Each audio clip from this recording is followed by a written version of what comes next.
Jaunkrievija.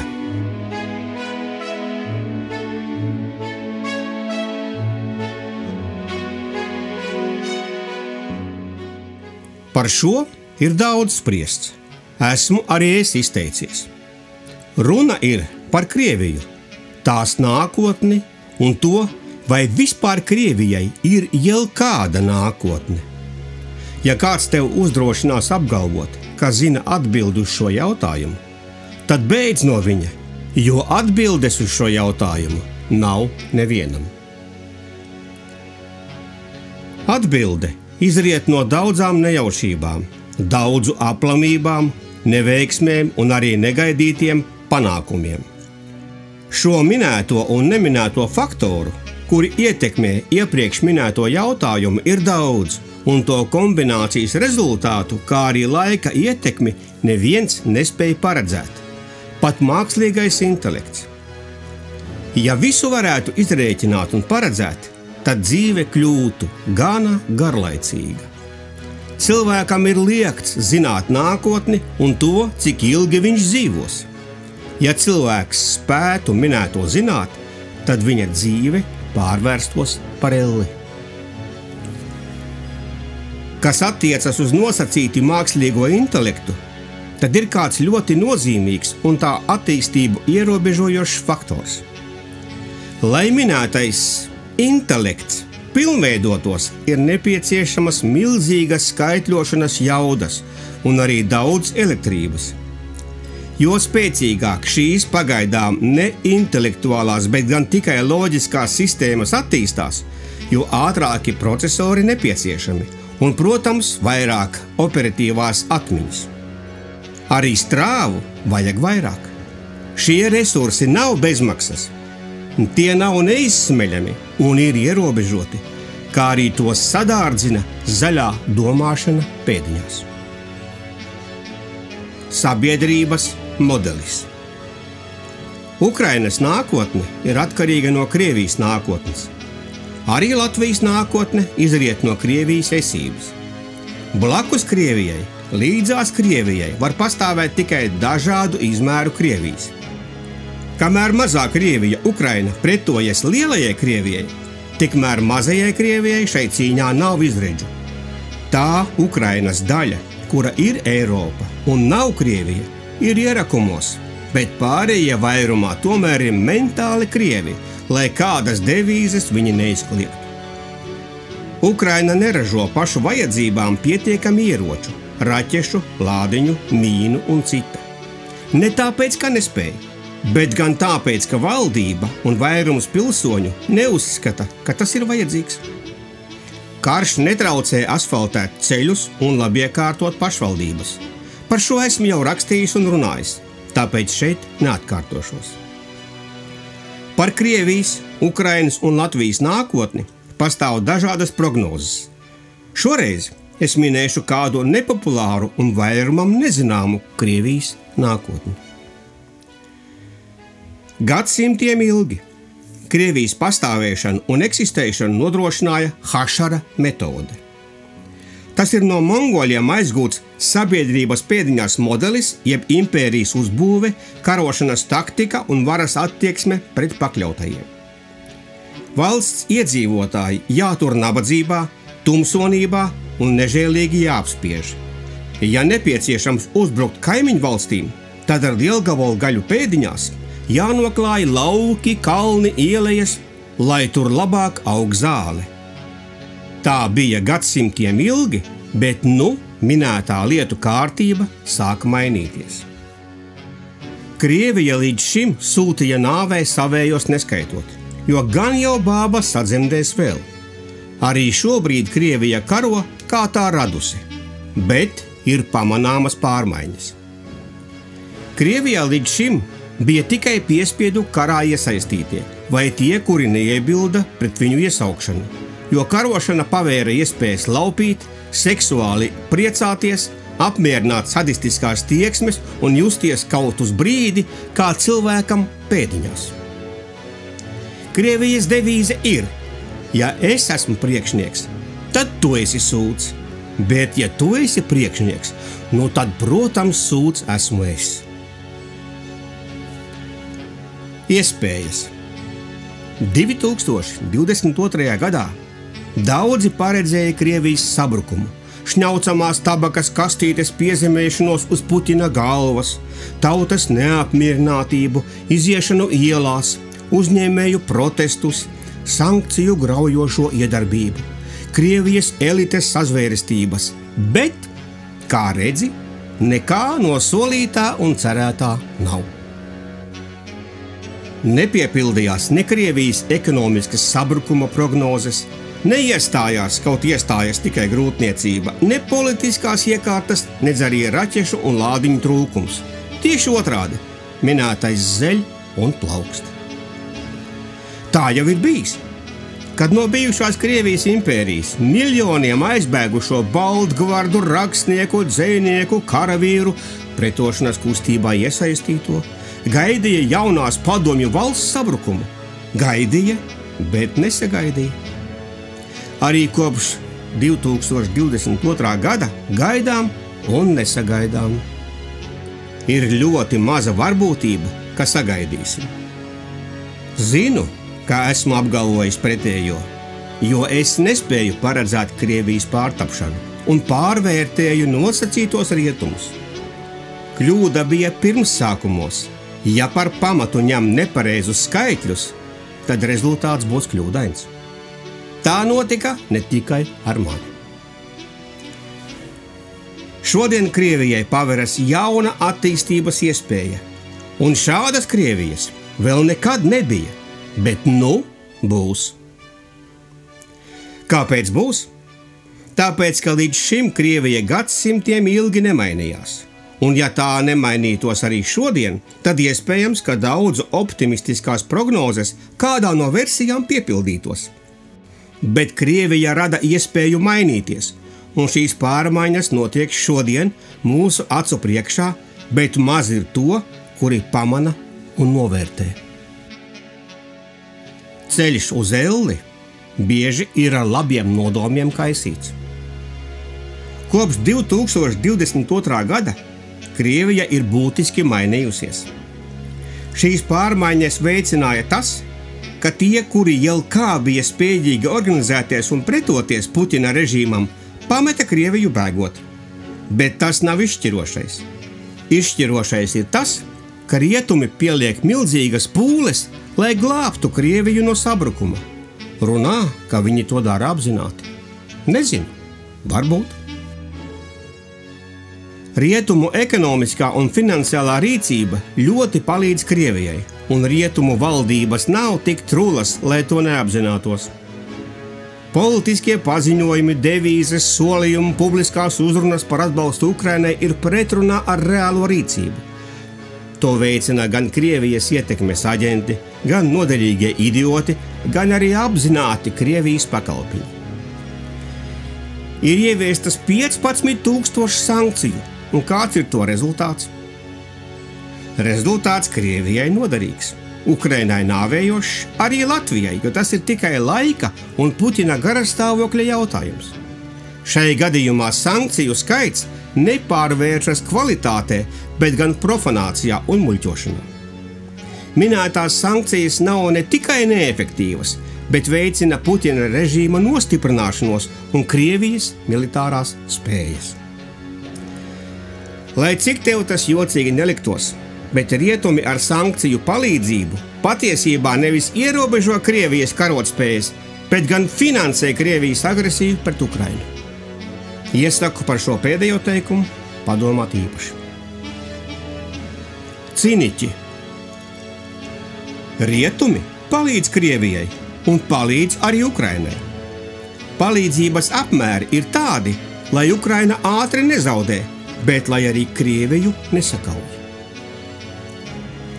Sankcijas nav vērstas pret agresoru valsti, lai grautu tās ekonomiku un militārās spējas, liedzot pārdot izēvielas un savus ražojumus, bet gan liedzot pirkt rietumu izstrādājumus. Rezultātā sankcijām tiek pakļauta nevis Krievija, bet rietumvalstis, jo tās drīkst iepirkt izēvielas no Krievijas, bet nedrīkst Krievijai pārdot leduskapjus. Kā tas realitātē darbojas, nav grūti secināt. Krievija veiksmīgi, milzīgos apmēros pārdod izēvielas un gūto naudu iegulda lādiņu ražošanā un algotņu apmaksai. Citām vajadzībām šo milzīgo peļņu Krievija nespēja izmantot, nespēja izvest uz ārzemju bankām un rezultātā nauda paliek Krievijā. Ja līdz karam Krievija pārdeva derīgos izrakteņus, no iegūtās naudas pirka rietumu ražojumus, nekustamos īpašumus rietumvalstīs, tad tagad spēja nopirkt tikai izmantojot dažādas schēmas un valstis starpniekus, bet lauvas tiesa paliek Krievu kabatās, un tie to tērē, pērkot dzīvokļus, mājas, mašīnas un citādi uzlabojot dzīves kvalitāti. Rietumu plaša patēriņu preču vietā Krievi pērk Ķīnas un Indijas, kā arī Irānas un citu valstu ražojumus. Krievija kļūst bagātāka un Krievi ar. Milzīgs skaits dolāru ir uzkrājies Krievijā, tas redzams arī rubļa kursā pret dolāru.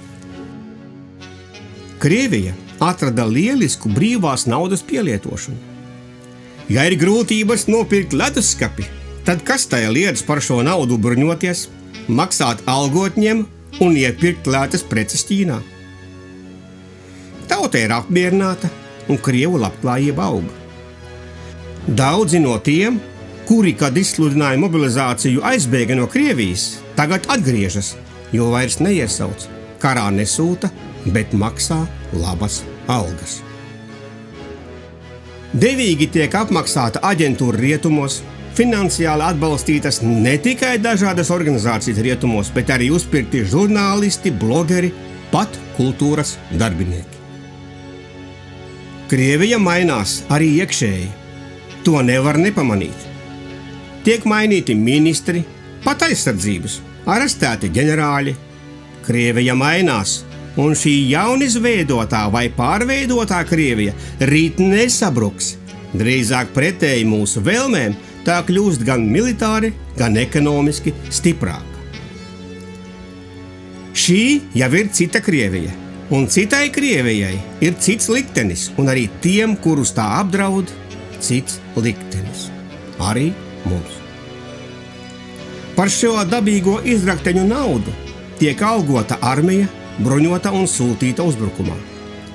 Tā Krievija var karot 10 gadiem, un tai pietiks naudas, pietiks algotņu un pietiks lādiņu. Pasaulē vairs nav nevienas citas valsts, kas šādi var atļauties. Tāpēc citi arī nespēja apjēgt to milzīgo draudu, kas atrodas Latvijai blakus un ar kuru Latvijai neskāpēc ir diplomātiskas attiecības. Pats vārdu salikums diplomātiskas attiecības ar slepkavu skan jocīgi. Bet nevienu tas nesatrauc. Ne mēs vienīgie tādi. Ukraina jau ir uzvarējusi.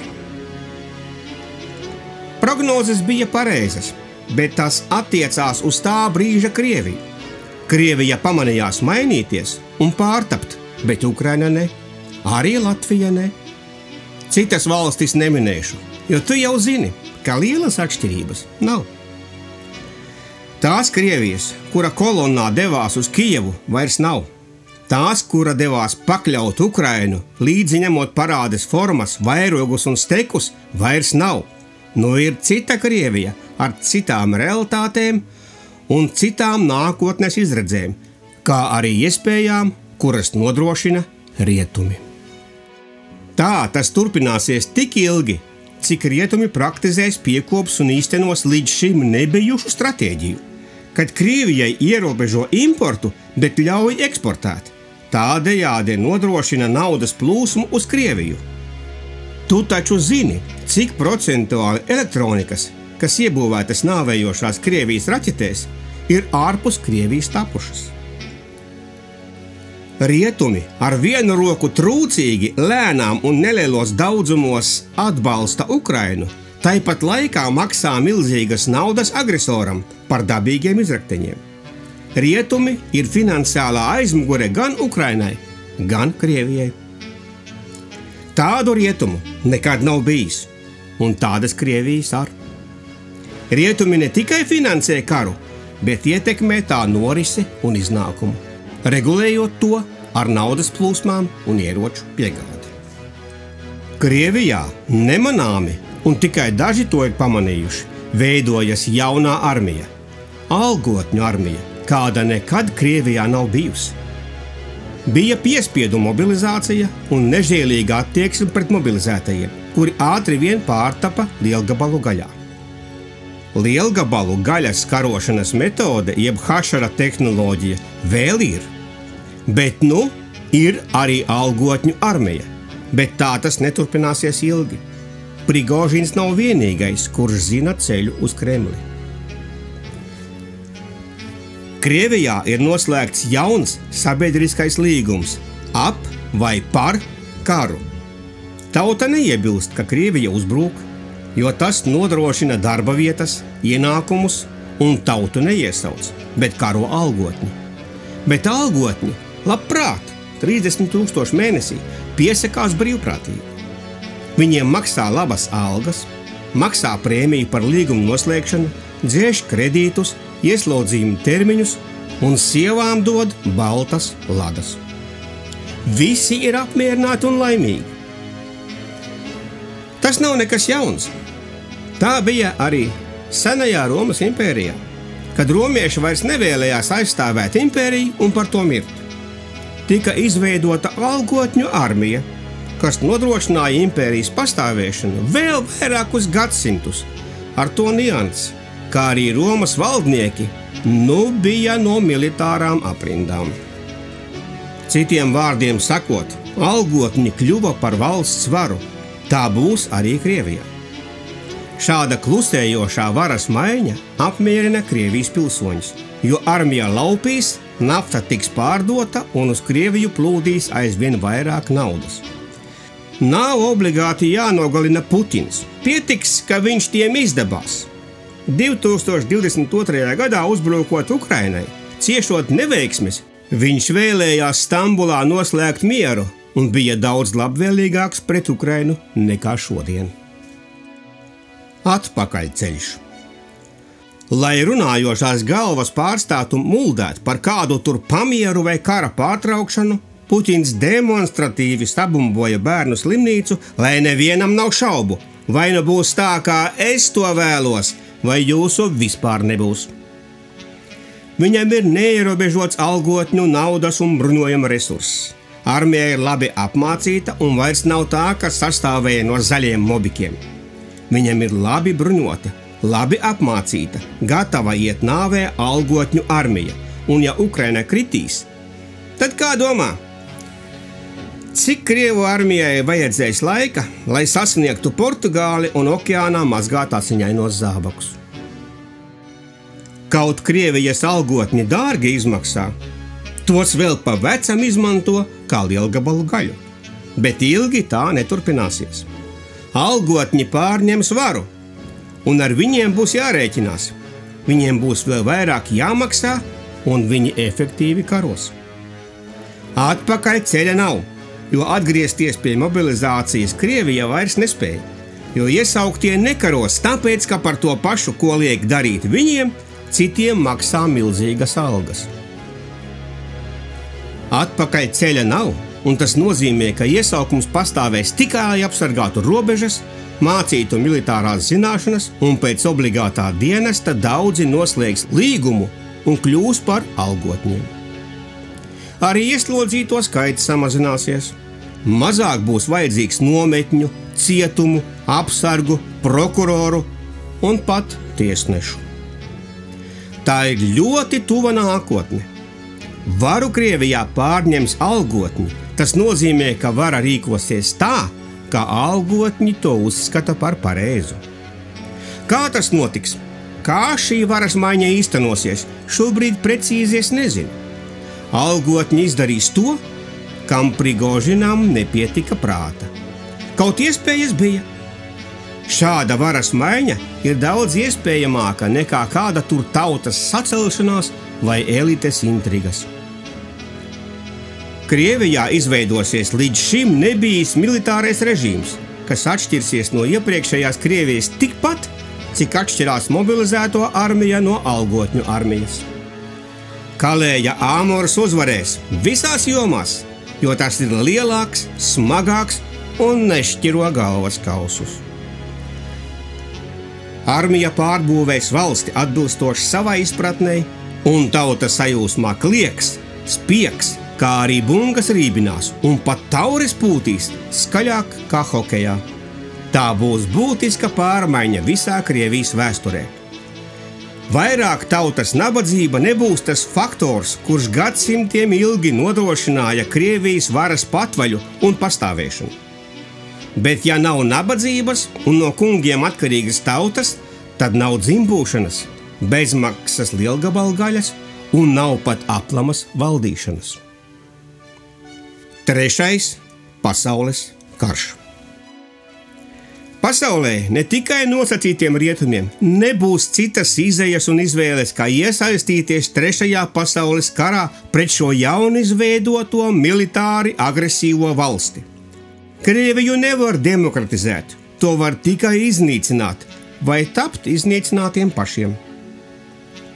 Pieļauju, ka tu iebildīsi un teiksi, tās tā nevar būt, gan jau tā nebūs, tu esi pārāk skeptisks. Nu, cāļus skaita rudenī. Un šis ir gadījums, kad es ar prieku kļūdīšos. Vienīgā cerība ir, ka Krievija tomēr pārtaps oligarhu pārvaldītā valstī, un viņiem izdosies savaldīt algotņus. Bet vai izdosies un ar kādām metodēm viņu to panāks, es nezinu. Rietumi dod Krievijai naudu un laiku mainīties. Šai gadījumā liela nozīme ir tieši laikam. Jo vairāk tā ir atvēlēts, jo veiksmīgāk Krievija mainīsies un jo skarbāka nākotne mūs sagaida. Ja Krievijai ļaus uzbrukt vēl dažus gadus, tad nenovēršami piepildīsies tas, par ko es runāju iepriekš.